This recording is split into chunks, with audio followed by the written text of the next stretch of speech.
Prince Harry's lawyers say he complained about Queen Elizabeth II's staff failing to follow up on his offer to pay for his own police protection, Newsweek can reveal. The Duke of Sussex was stripped of his Metropolitan Police bodyguards at the end of March 2020 as part of his exit as a working royal. Harry had offered to pay with his own money to keep the team on during a meeting with the Queen, King Charles III, Prince William and royal staff at Sandringham in January 2020.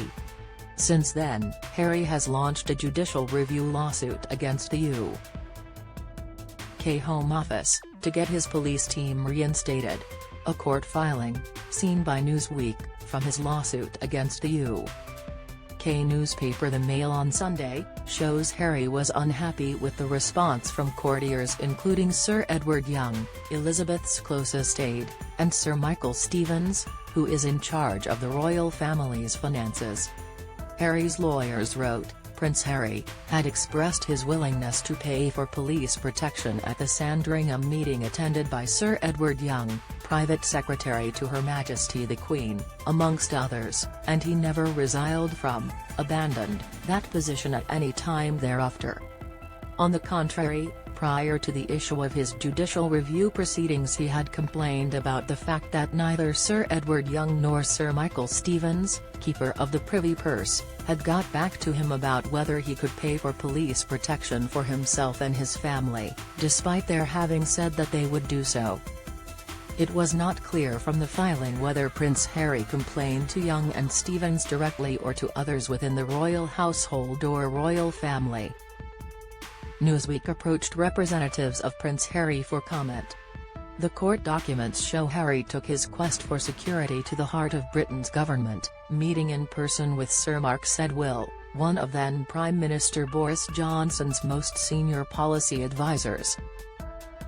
Sedwill was Cabinet Secretary at the time, but was also Britain's National Security Advisor, a role described by think tank the Institute for Government as the central coordinator and advisor to the Prime Minister and Cabinet on security, intelligence, defence, and some foreign policy matters. The fact Harry took his campaign to such a senior and important figure within the UK government shows how important the security dispute was to him, but also how doors at the highest level of British society continued to open for him, even after he announced his decision to quit in January 2020. The filing reads, he also communicated his concerns to others, in particular Sir Mark Sedwill, the Cabinet Secretary and National Security Advisor, and the offer was repeated by Prince Harry, in a meeting he had with Sir Mark Sedwill on February 3, 2020 and was referred to in his email to Sir Edward Young of April 16, 2020.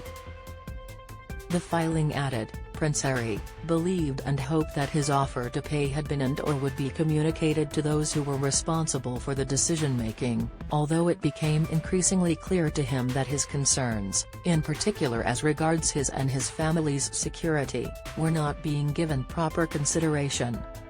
Moreover, and consistently with this belief, Prince Harry's email to Sir Edward Young dated April 16, 2020, specifically referred to the offer to pay and to the fact that he was still waiting to hear back from Sir Michael Stevens and Sir Mark Sedwill in respect of it. The account emerged in a lawsuit that Prince Harry filed against the Mail on Sunday, MOS, over a story published by the newspaper in February 2022. The Mail on Sunday had accused Harry of using a public statement from his legal representative to spin his lawsuit against the Home Office.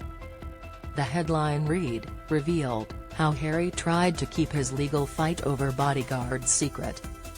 Then minutes after most broke story his PR machine tried to put positive spin on the dispute.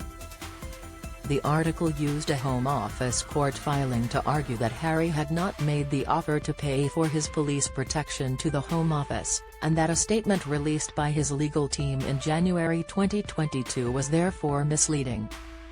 The article read, the revelations are a crushing rebuttal to Harry's initial public statement that implied he had always been willing to foot the bill. The Home Office had pointed out in a February court filing that the offer to pay had not been made in the early stages of the judicial review lawsuit. However, the newspaper failed to mention that the statement from Harry's legal representative had said the offer to pay was made to the royal family during a meeting at Sandringham in January 2020. It read, "The Duke first offered to pay personally for UK police protection for himself and his family in January of 2020 at Sandringham. That offer was dismissed.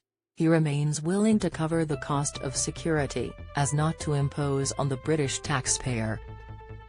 A recent court filing by the Mail on Sunday, also seen by Newsweek, read, "The meeting was not attended by any government official or representative.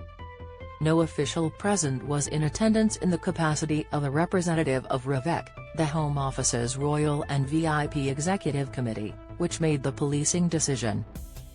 The claimant did not know at the time that any official of the royal household was a member of REVEC, nor could he have believed that he was addressing them, if in attendance, in that capacity, the filing read.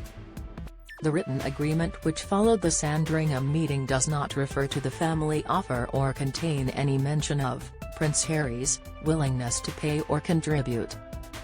Harry's team's court filing read, "It was not his choice, and it was against his wishes, that the protection that he and his family received from the Metropolitan Police was withdrawn as soon as it was, and at very short notice, with effect from April 12, 2020.